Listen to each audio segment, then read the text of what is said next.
Okay, this is Zen. He is an Akita mix. He's 5 years old. And he got bit by a rattlesnake about 2 weeks ago on this side of his face. On this side of his face. He's got some scars there now. I'd seen the rattlesnake out here. He encountered the rattlesnake once before. I knew there was a rattlesnake on the property, and I knew it was just a matter of time before either him or me got bit by the rattlesnake. I am intelligent enough to know how to deal with rattlesnakes, but he's just a puppy. He's a 5-year-old dog. He spent his whole life in the city, so he doesn't know about rattlesnakes.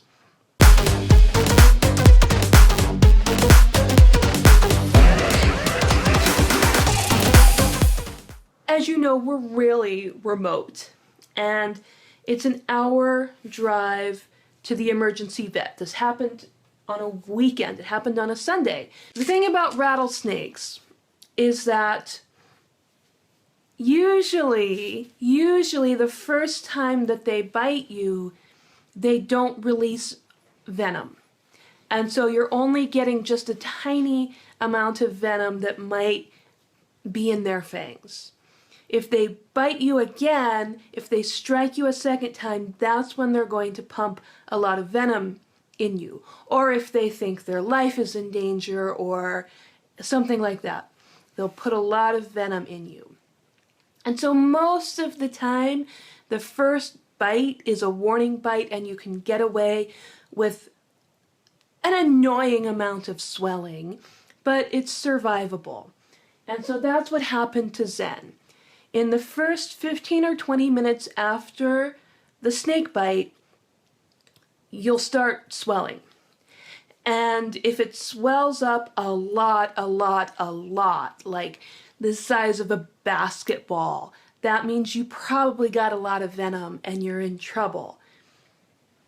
His face started swelling only on that side. His neck started swelling only on that side. And so it didn't actually look very serious, but I didn't know. So what I did, first thing I did, I gave this generic over-the-counter Benadryl. He's a 90-pound Akita. He can take an adult dose. I gave him an adult dose. Then I started calling around trying to find out, is there anti-venom available? Like, what do you actually do? I called the dog rescue. They called their vet. They were looking online. What do you do for a dog? We're trying to keep him out of the vet. We're trying to not spend $2,000 having the dog hospitalized. Anti-venom is not commercially generally available. I called around to the pharmacy. I called the fire department. Anti-venom requires hospitalization, and so it's only available to vets and hospitals in that way. And so after calling around, I realized that if he's going to need anti-venom or anything, he's going to need to get to the emergency vet. The emergency vet is an hour away. So I'm on the phone with them. I talk to the doctor. I say, I've got this big dog, got a rattlesnake bite. The vet said to give him another adult-sized dose of the Benadryl and bring him in. I brought the dog in. Now, again, his face was definitely swollen. His face was swollen, and that side of his neck was swollen. But Akitas have all of this, like, loose skin on their necks. So he kind of had, like, a lot of space available for the swelling. So it looked really bad, it looked really scary, but it was not actually obstructing his airway. And so we got to the vet. He has an exam. And now because of COVID, I wasn't able to go in, I wasn't able to see the vet. They came out to my car, took the dog in, examined the dog, and then I was on the phone with them. They did the exam for the dog. And then I spoke with the vet, and he said, if you want the dog hospitalized, this is what we do, and this is what it costs. if you want an outpatient care plan, this is what we do and this is what it costs. Hospitalization would give him anti-venom and fluids and whatever, $1,500. An outpatient program for him was going to be blood work, antibiotics, something, other stuff like that, $800. When I'm talking with the vet, at no point in time did he say, your dog urgently needs to be hospitalized. We need to do this now. Your dog is going to die if we don't, whatever. When I was talking to the vet, it was, if you want this, this is what it is. Just in case you might want an outpatient plan for the dog. At no point in time was there ever any urgency, you must have, your dog is in immediate danger. And so I asked the vet, can I take the dog back? I'll drive the dog back up to Oakland. He can see the vet there. That the dog rescue, they have their own vet that they trust, that they have a deal with.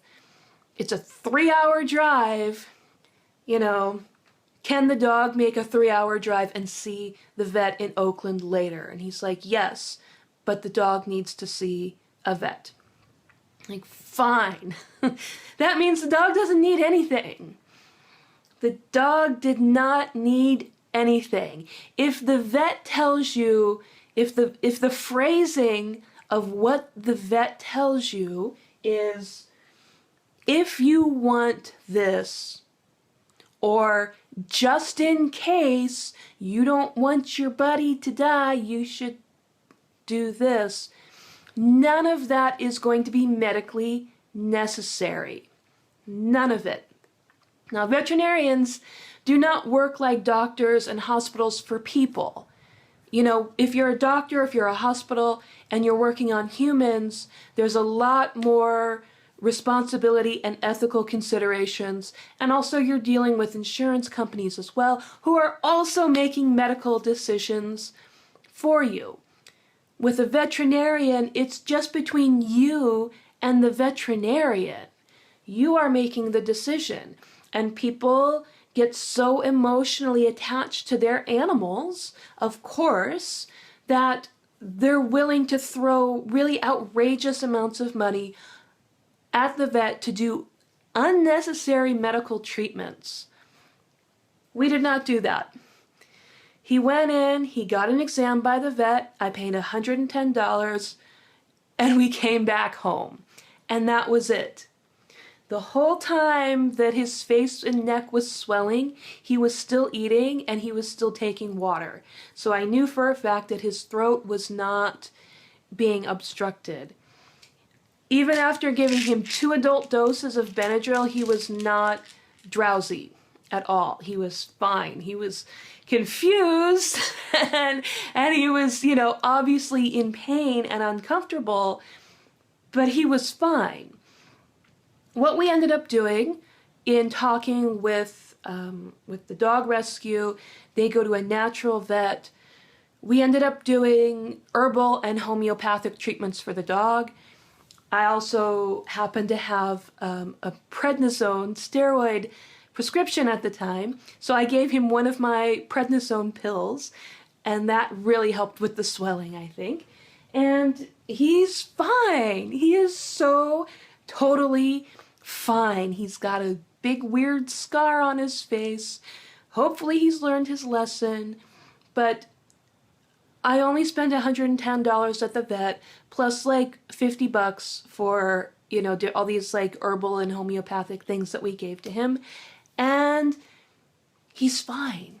He's totally, totally fine.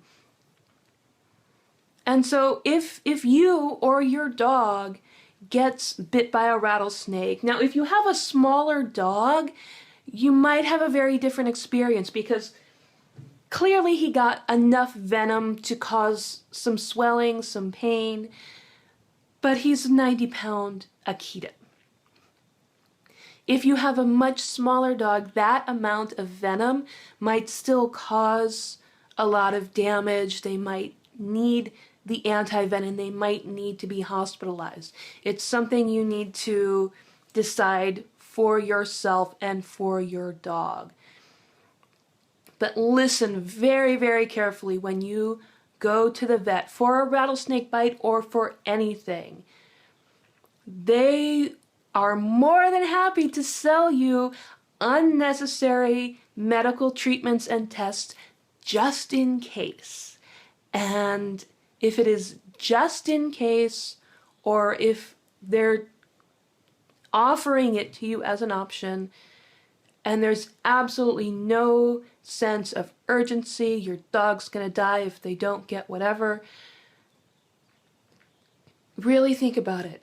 If this is a medical treatment that you want to subject your dog to. In talking with the vet and in talking with the animal rescue that he comes from, we decided that he was not going to receive treatment at that vet and that I was going to bring him home and treat him with these natural remedies. When dealing with rattlesnake bites, within the first 15 or 20 minutes, you'll see how serious it is. If the swelling is enormous and fast, you're in trouble. If it's kind of, maybe a lot, if it is not really a lot, you might not need anti-venom, you might not need a lot of treatment. Ultimately, it's your decision. So, okay, nitinandam.